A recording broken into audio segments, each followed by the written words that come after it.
우리 기도 제목 한번 진실한 마음으로 한번 따라 하시겠습니다. 주님, 내 죄를 사하시고 성령으로 내 마음과 영을 새롭게 하소서. 아멘. 예수 믿는 사람들이 가장 기쁘고 가장 행복하다고 느끼는 것은 바로 죄사함의 기쁨입니다. 사람이 사실 불안하고 두려움에 빠지고 또 여러 가지 삶의 문제에 봉착하는 것은 죄 때문이거든요. 그런데 죄사함을 받게 되면 마음에 평안이 오고 그리고 하나님이 주시는 은혜로 살아가고 있다는 것이 마음과 영으로 느껴지기 때문에 행복해지는 거예요. 이 세상에 죄를 짓지 않고 살아간 사람은 아무도 없습니다. 사람이 죄를 짓기 때문에 죄인이 아니라 근본적으로 죄성을 가진 죄인이기 때문에 죄를 짓는 거예요. 죄는 범할 때는 달콤하지만 그 결과는 매우 고통스럽고 파괴적입니다. 그래서 죄를 지은 사람은 결국은 죄로 인해서 고통당하다가 멸망당하는 거예요. 이것이 바로 우리 인간이 결국은 죽게 되는 이유이고 실상입니다. 하지만 하나님께서는 이러한 인간의 죄를 용서해 주시기 위해서 예수 그리스도를 이 땅에 보내셨습니다. 그리고 우리 인간의 죄를 사하시기 위해서 대신해서 십자가에서 피 흘려 죽으셨습니다. 이것이 죄사함의 은총이고 구원의 복음인 것입니다. 우리가 이 죄사함의 은총을 받기 위해서는 반드시 진실하고 올바른 회개가 있어야 된다. 회개가 있어야 된다. 오늘 본문 시편 51편은 간음죄와 살인죄를 저지른 다윗이 회개하는 내용이 나오거든요. 누구보다도 하나님 앞에서 선한 삶을 살아왔다고 자부하는 또 다른 사람이 인정했던 다윗이 한순간의 죄의 유혹에 넘어져 남의 아내인 밧세바와 간음을 하고 또 그 죄를 덮으려고 그녀의 남편이자 그의 충실한 신하인 우리아를 살인까지 하는 죄를 짓게 되었습니다. 참 흉악한 죄가 아닐 수 없습니다. 그런데 그 죄를 책망하는 나단 선지자의 말에 다윗은 자신의 죄를 깊이 깨닫고 진실하고 처절하게 통의 자복을 하게 됩니다. 이 다윗의 참된 회개는 모든 사람들이 따라야 하는 회개의 모델이라고 말할 수 있어요. 입술로만 하는 회개가 아니라 마음과 영으로 하는 회개가 되어야 하나님의 용서를 받을 수 있다는 거예요. 우리가 입술로만 회개를 하고 삶에 변화가 없고 진실한 통의 자복이 없음에도 용서받았다고 착각할 수 있다는 거죠. 자, 오늘 우리가 참된 회개가 뭔가 우리가 좀 이 말씀을 통해서 좀 배우고 적용하면 좋겠습니다. 먼저 하나님의 성품과 능력에 기대고 의지하는 회개를 해야 한다. 죄를 지었어요. 죄 때문에 고통당하고 있어요. 그러면 우리가 누구를 바라봐야 돼요? 하나님을 바라봐야 되는데 하나님의 성품과 능력을 바라봐야 한다. 인간의 죄는요, 스스로 죄를 용서받을 수가 없어요. 죄 없다고 한다고 죄가 없어지는 게 아니에요. 또 다른 사람이 괜찮아, 그 정도는 괜찮아 해도 죄가 없어지는 것이 아닙니다. 오직 하나님만이 죄를 사하시고 깨끗이 제거하실 수 있어요. 하나님께서 죄를 제거해 주시면 하나님은 기억지 않는다고 했어요. 그래서 그 죄로 인해서 내가 더 이상 고통당하지 않게 되는 거예요. 그래서 다윗은 자신이 지은 죄를 하나님의 성품인 인자와 은혜와 긍휼에 의지하여 회개를 하는 거예요. 이게 중요합니다. 1절을 같이 보면 하나님이여 주의 인자를 따라 내게 은혜를 베푸시며 주의 많은 긍휼을 따라 내 죄악을 지워 주소서. 다윗의 죄는요, 인간이 봐도 그는 흉악한 죄고 죽을 죄예요. 그런데 하나님의 인자와 은혜와 긍휼을 바라보면서 하나님만이 내 죄를 용서하실 수 있다는 사실을 알고 하나님 앞에 겸손히 엎드리는 거예요. 하나님은 은혜와 사랑이 풍성하신 분이시기 때문에 진실되고 올바른 회개를 하면 그 죄를 용서해 주십니다. 다윗은요, 자신이 지은 죄가 얼마나 큰 죄인지를 알았어요. 그러나 하나님의 사랑은 그 어떤 죄도 용서하실 만큼 크시다는 것도 믿고 의지했다는 거예요. 그냥 죄를 짓고 후회만 하는 것으로는 죄가 용서가 되지 않아요. 하나님 바라보고 하나님의 성품을 의지해야 된다. 자, 참된 회개를 하기 위해서는 먼저 지적으로 내가 지은 죄를 깨달아야 돼요. 그리고 고백해야 돼요. 그 다음에 감정적으로 깊이 슬퍼하고 괴로워하고 가슴 아파하는 애통의 눈물이 있어야 돼요.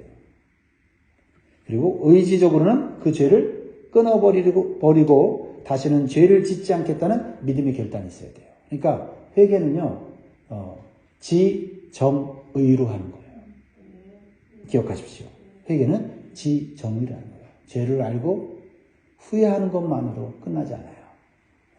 애통해하고 그리고 의지적으로 그 죄를 끊어버리고자 하는 결단이 있는 것이죠. 자, 다윗은 먼저 자신의 죄를 고백하고 용서를 구하면서 자신이 먼저 하나님 앞에서 연약하고 죽을 죄인인 것을 인정해요.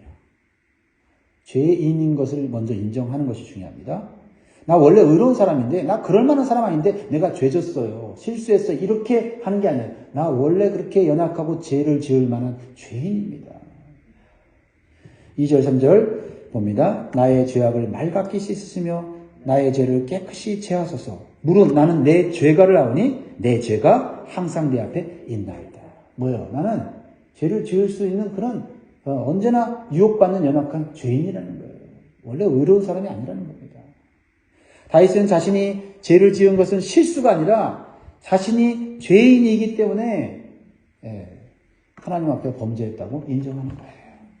그래서 5절에 놀라운 고백을 하죠. 내가 죄악 중에서 출생하였으며 어머니가 죄 중에서 나를 잉태하였나이다.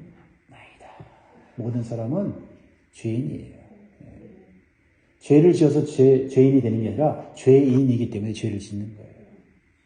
다윗은 원래 자신이 의로운 사람이고 그래서 자신의 죄를 포장하거나 어떤 변명을 하지 않는다는 거예요. 이게 죄인이라는 것을 인식한 사람이에요.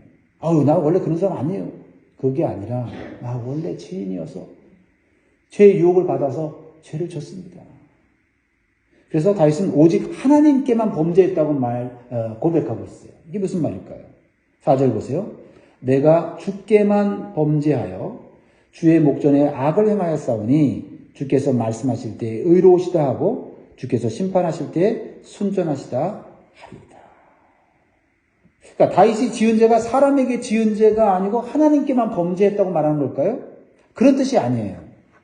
자세히 이 말씀을 묵상해 보면 주께만 범죄했다는 것은 인간이 짓는 모든 죄가 근본적으로 하나님의 말씀과 법에 어긋나라는 거예요. 사람에게 죄를 줬어도 나에게 죄를 줬어도 그 어떠한 죄를 줬어도 누구한테 죄를 준 거다? 하나님의 법과 말씀을 깨트리는 죄다라는 거예요.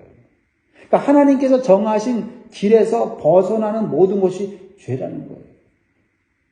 그래서 자신이 지은 죄가 사람에게 지은 죄지만 하나님의 심판을 받을 수밖에 없다는 겁니다. 그러니까 우리가 사람에게 죄를 짓고 그 사람에게 용서받으면 끝나는 것이 아니라는 거예요. 하나님 앞에 반드시 용서를 받아야 한다라는 거예요.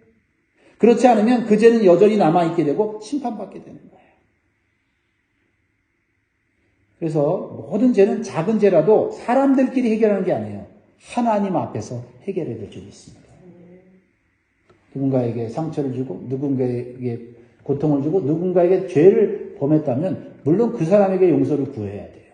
그게 하나님 원하시는 건데 그러나 하나님 앞에서 자기 자신이 얼마나 죄인인지를 고백하는 회개의 시간이 있어야 된다 이 말이죠. 그래야 같은 죄를 반복해서 짓지를 않는 거예요. 그래서 참된 회개는 사람이 아니라 하나님께서 내 죄를 사해 주셔야만 이루어진다는 사실을 기억해야 돼요. 하나님 앞에서 입술로만이 아니라 그 마음의 중심이 진실해야 된다. 그렇죠? 내가 죄를 졌고도 저 사람도 나한테 죄를 졌기 때문에 내가 이렇게 한 거지. 그러니까 사람과의 관계 속에서 죄를 규정하는 게 아니라 그 사람도 죄를 졌지만 하나님 앞에서는 나도 그 사람도 죄를 지는 거예요.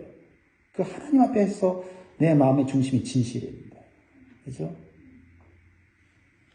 그래서 6절, 7절에 보면 보소서 주께서는 중심이 진실함을 원하시오니 내게 지혜를 은밀히 가르치시리이다.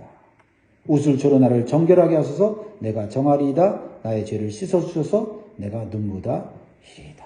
하나님만이 내 죄를 사하시고 하나님께서는 내 죄를 어떻게 해결할 수 있는지를 지혜를 주셔야만 정말 진실한 해결을 할 수 있는 거예요. 그렇죠? 우리가 하나님 앞에 회개한다고 하고는 또 우리가 마음속으로 사람을 정죄할 때가 있잖아요. 나는 깨끗해졌어.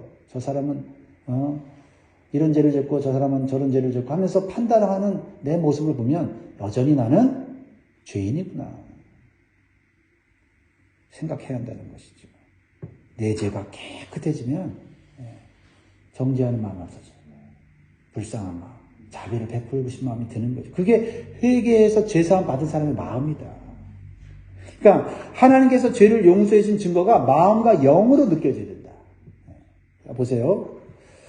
8절 9절 보면 내게 즐겁고 기쁜 소리를 들려주시사 주께서 꺾으신 뼈들도 즐거워하게 하소서. 마음의 즐거움입니다. 이거는 영적인 즐거움이에요. 영적인 기쁨이라는 거죠. 왜? 하나님이 내 죄를 용서하셨다. 그래서 9절에 보면 주의 얼굴을 내 죄에서 돌이키시고 내 모든 죄악을 지워 주소서. 하나님만이 죄를 지워줄 수 있어요. 물론 죄를 짓고 난 다음에 내가 죄 지은 것이 생각은 나지만 그 죄로 인해서 절망하거나 그 죄로 인해서 내가 노예가 되어서 평생 죄책감에 시달리지 않는다 이 말이죠. 하나님이 죄를 제거해 주시면 하나님이 잊어버렸기 때문에 그 누구도 내 죄에 대해서 정죄할 수 없다는 거죠. 그러니까 기쁨과 평강이 있는 거예요. 다시 새로운 삶을 살게 되는 거예요. 세상 사람들은 죄를 짓고 죄를 숨기고 또 죄에 대해서 일정 어떤 법적인 형벌을 받았다 할지라도 이 죄책감에 항상 시달리면서 사는 거예요. 이게 하나님께 용서받은 사람과 달라요. 그래서 교도소에서 하나님을 만나고 진정으로 죄사함을 받은 사람들 간증을 보면 사회에 나와서 사람들한테 손가락질 당하잖아요. 비난을 받잖아요. 그래도 마음에 기쁨이 있다는 거예요. 왜요? 비난받고 사람들한테 비판받는 것은 당연한 거다. 그건 내가 가지고 가야 돼. 이 땅에 내 십자가라는 거예요. 짐이라는 거예요. 그러면서 그러나 하나님께서 나의 죄를 용서해 줬기 때문에 나는 의롭고 선한 일을 앞으로 하면서 살겠다는 결단을 하게 되는 거죠. 그렇지 않으면 흉악한 죄를 지은 사람이 어떻게 예수 안에서 변화가 될 수 있겠어요? 그렇죠? 그 죄 때문에 맨날 숨어다니고 부끄럽고 아무 일도 못하지 않습니까? 제사함을 받는 자는 하나님이 주시는 기쁨이 있고 마음의 평강이 있어요. 그리고 하나님께서 나와 가까이 계심을 느끼는 거예요. 그리고 우리가 다시 죄를 짓지 않기 위해서는요, 우리가 결심이나 결단만으로는 부족해요. 왜냐하면 우리의 힘으로 또 무너지거든요. 우리의 힘으로는 무너져요. 그래서 우리의 마음과 영이 새로워져야 되는데, 즉 성령이 우리의 마음과 영에 임하셔야 된다. 성령이 임하셔야만 진정한 우리의 회개가 죄사함으로 연결되고 그리고 우리의 마음에 기쁨과 즐거움이 생기는 거죠. 그래서 10절, 11절 다윗이 정말 내가 죄를 졌습니다라는 수준에서 끝나지 않고 이렇게 하나님 앞에 간구합니다. 10절, 11절을 같이 읽겠습니다. 시작. 하나님이여 내 속에 정한 마음을 창조하시고 내 안에 정직한 영을 새롭게 하소서. 나를 주 앞에서 쫓아내지 마시며 주의 성령을 내게서 거두지 마소서. 참 회개의 기도가 얼마나 깊고 아름다운지 우리가 느끼죠. 우리가 죄를 회개하고 성령을 받아야 죄를 이길 수 있는 힘과 지혜를 받을 수가 있다는 거죠. 다윗이 회개하면서 가장 중요하게 여겼던 것은 죄로 인해 끊어진 하나님 관계예요. 나 이제 용서받고 그러면 나 이제 마음껏 또 자유롭게 살 거야가 아니라 다윗이 깊이 생각하는 것은 이 죄로 말미암아 사람에게도 상처를 주고 공동체에도 상처를 줬지만 중요한 것은 하나님과 나와의 관계가 끊어졌다는 거예요. 이게 다윗에게는 너무나 큰 고통이었다는 거죠. 제 용서를 받았다고 해도 하나님과의 관계가 회복되지 않으면 죽은 것과 다름이 없다는 거예요. 사람들은 그냥 사람들과 평화롭게 지내고 사람들과 좋은 관계를 맺고 있으면 하나님과 관계가 끊어지지 않고 그러지 상관이 없잖아요. 그러나 진정으로 회개하는 사람의 심령은 사람과의 관계도 중요하지만 하나님과의 관계가 끊어진 것, 죄로 인해 끊어진 것을 견딜 수 없어 한다는 거예요. 견딜 수 없다. 이게 구원받은 성도의 모습이다라는 거죠. 그래서 다윗은 모든 것을 다 잃어도 한 가지를 구하는 거예요. 그것은 하나님과의 관계가 끊어지지 않았다는 증거. 그 증거를 요구하는 거예요. 그게 뭐예요? 구원의 즐거움이라는 거예요. 12절 보세요. 주의 구원의 즐거움을 내게 회복시켜 주시고 자원하는 심령을 주사 나를 붙드소서. 내가 구원받은 것이 확실하면 마음에 안정감이 있고 즐거움이 있어요.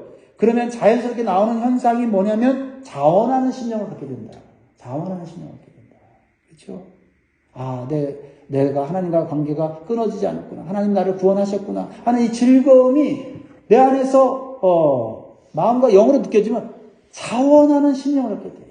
야, 이 은혜를 어떻게 내가 갚아야 되나. 주위를 돌아보고 주님을 위해 봉사하고 싶은 마음이 들고 다른 사람을 섬기고 싶은 마음이 저절로 나오는 거예요. 그러니까 죄사함을 받는 사람의 마음에 평강이 있고 자원하는 심령이 있어서 섬김으로 나아갈 수밖에 없다는 거예요. 주님이 기뻐하시는 일이 무엇인지를 깨닫고 시키지 않아도 즐겁게 하는 거죠. 사람의 인정을 받으려고 하는 것이 아니라 주님을 기쁘시게 하려는 데 목적을 두는 거예요. 네.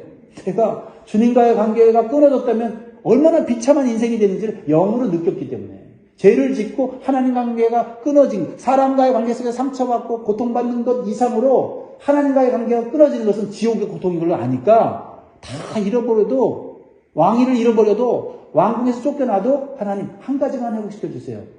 하나님 관계가 끊어지지 않았다는 구원의 즐거움을 주세요. 라는 거죠. 그러니까 구원의 즐거움이 회복되니까 어떻게 해요? 뭐든지 하는 거예요. 낮은 자리에서 뭐든지 섬기는 거예요. 성전의 문지기로 문을 여닫고 하는 그 일까지도 자기는 왕으로서 할 수 있다는 거예요. 그렇게 돼. 그렇게, 그 은혜에 대한 감격과 자원하는 심령이 나온다, 이 말이죠. 그러니까, 여러분, 봉사가요, 구원의 즐거움으로 할 때 이게 봉사가, 올바른 봉사가 되는 거죠. 그렇지 않으면 그냥 의무로, 책임으로, 그냥 직분에 억눌려서 하는 거예요. 그럴 때 우리 기도해야 돼. 하나님 구원의 즐거움 회복시켜 주세요. 다윗은 구원의 즐거움을 회복했을 때 무엇을 합니까? 믿음의 결단을 해요. 믿음의 결단. 그냥 용서받은 것으로 즐거워하고 그것으로 만족하지 않았다는 거죠. 믿음의 결단이에요. 뭐예요? 부끄럽고 추악한 자신의 죄가 어떻게 해결받았는지 다른 사람들에게도 가르쳐 주어서 자신과 같은 죄를 짓지 않도록 돕는 일을 하는 거예요. 죄가 우리를 망하게 한다. 죄가 하나님과의 관계를 끊는다. 죄가 우리를 하여금 영원한 지옥의 고통을 겪게 하고 불행한 인생을 살게 한다는 것을 자신이 지은 부끄러운 죄를 고백하면서 간증하는 거예요. 간증하는 거예요. 이거 쉬운 일이 아닙니다. 다윗은요, 자신을 의롭게 포장하지 않고 숨기고 싶은 죄를 인정하면서 위대하신 하나님의 은혜와 사랑만을 높이는 그런 일을 하고 있다는 거죠. 이것이 다윗의 사명이고 영혼을 구원하는 그런 전도로 나타났다는 거예요. 자, 보세요. 13절에 보면 그리하면 내가 범죄자에게 주의 도를 가르치니. 범죄자에게, 죄인들에게 주님의 도를 가르치려면 자신의 부끄러운 죄악과 자신의 정말 흉악한 모습을 가감없이 드러내야 돼요. 나 이런 사람이야. 당신이 보기에 왕인 것 같고 당신이 보기에 의로운 것 같고 당신이 보기에 내가 선한 일을 많이 한 것 같지? 그렇지 않아. 나는 죄인입니다. 죄가 나를 망하게 합니다. 여러분, 죄가 당신을 망하게 합니다.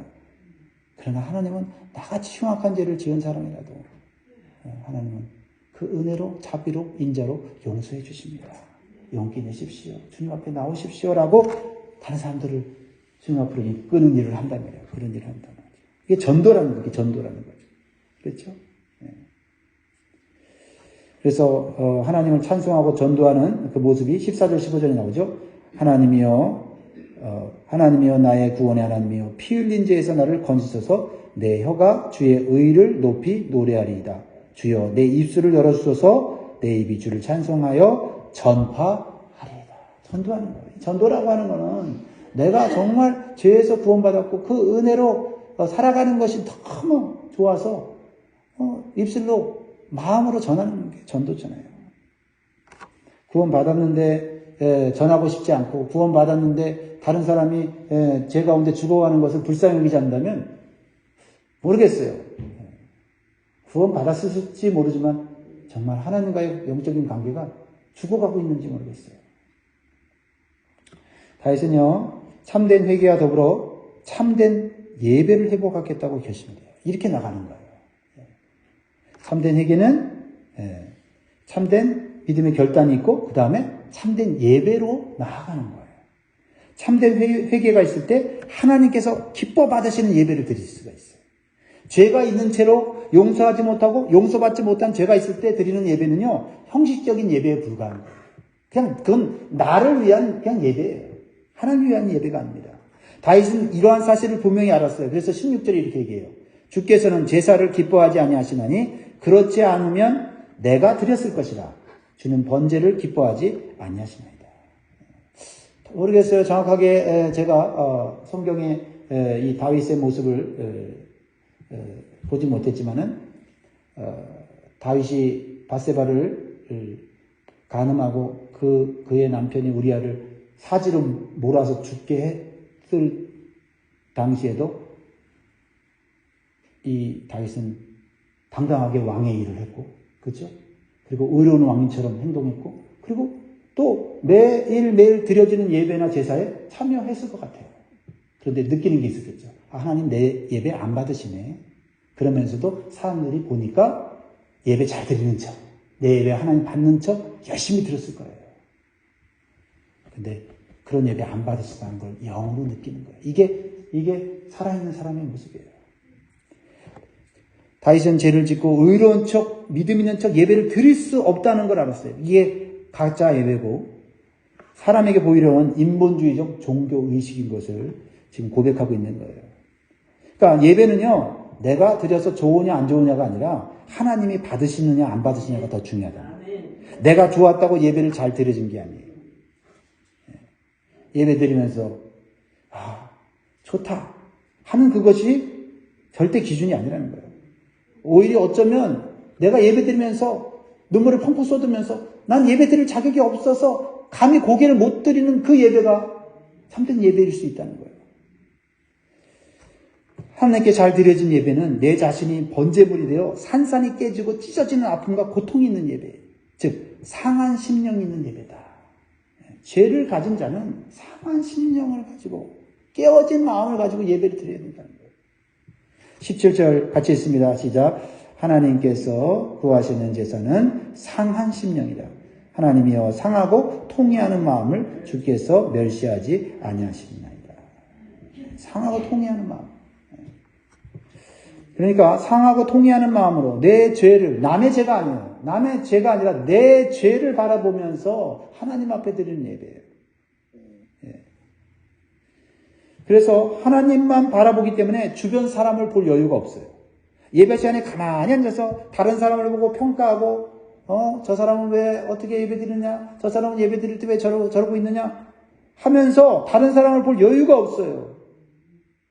또 내가 듣고 싶은 말만 들으려고 하는 자세로는요, 온전한 예배를 드릴 수가 없는 거예요. 내 상한 마음 부여잡고 간절한 심정으로 예배를 드릴 때 하나님을 영으로 만나게 되고 그 하나님을 만날 때 통에 자복할 수밖에 없는 거예요. 그런 예배를 드리는 성도들이 교회에 많아질 때 교회 공동체 예배가 영적으로 살아나고 다시 영적인 부흥이 일어나는 거예요. 형식적인 예배로 그냥 하루 드리고 밖에 나가서 바로 그냥 세상 얘기나 하고 앉아있고, 그렇죠? 그냥 오늘 예배 드렸으니 하나님 복 주시겠지 하는 착각으로 살면 안 된다는 거예요. 정말 상하고 통회하는 심정으로 예배를 드리고 났을 때 오는 기쁨과 즐거움으로 내가 이 은혜를 어떻게 갚을까 하면서 봉사할 거리를 찾는 마음, 겸손한 마음, 그것이 바로 공동체를 세우는 예배고 공동체가 하나님 앞에 세워지는 것이다.